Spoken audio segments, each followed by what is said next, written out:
In medieval times, some people believed that magic could be used for healing and learning, but there was also a darker side to magic, as it was often the only explanation for mysterious illnesses, insanity, or sudden unexpected death. Sometimes, dangerous and invisible magical beings such as elves were blamed as sources of harmful magical effects, inflicting sickness and sudden pain upon humans and animals, known as elf shots.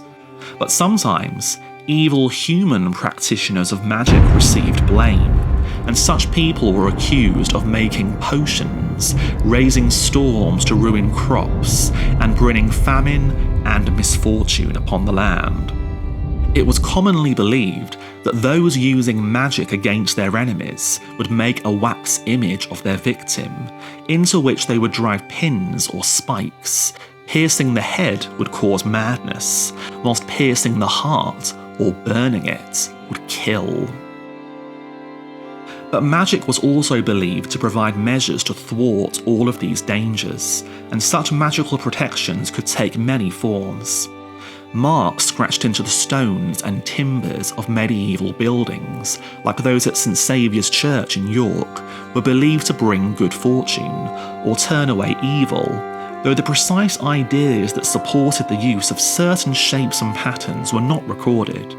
Known protection marks include those in the shape of the Christian cross, others shaped as a 5-pointed star, which may represent the 5 wounds of Christ or the 5 joys of the Virgin Mary.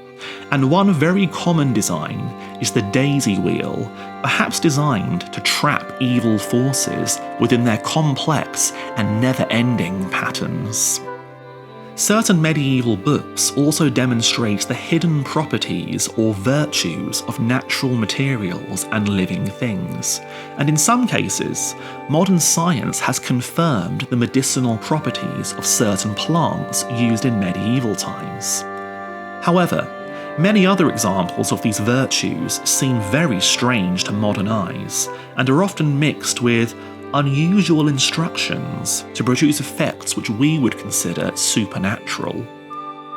For example, some medieval writers attributed protective and healing properties to certain varieties of stone, such as pyrite, often known today as fool's gold, which is claimed to protect its bearer from poisonous stings, and could be used to drive out nocturnal ghosts and witchcraft, whilst amethyst comforts all sorrows, and is a cure for drunkenness.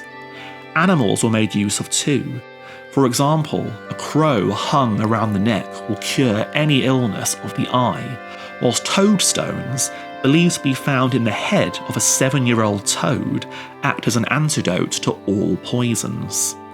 And of course, a wide variety of plants were recognised as possessing both medicinal and protective properties, such as nettle, which will protect from all fears and evil visions, whilst rosemary, when burnt inside a house, will apparently chase away devils. One particularly interesting example of protective magic in use in the post-medieval period are objects known as witch bottles, like this example, which was found at Judges' Lodgings in York. This bell-shaped flask had a mass of copper alloy pins with traces of textile attached, lodged together in the neck of the bottle, and is believed to have contained urine.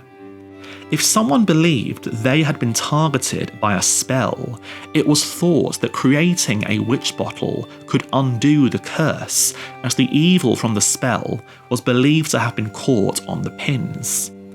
They were typically placed under fireplaces or within walls in homes, presumably to protect the building, but this example seems to have been buried on the site of St Wilfrid's graveyard, hallowed ground where the witch could not enter and disturb the protective properties of the bottle.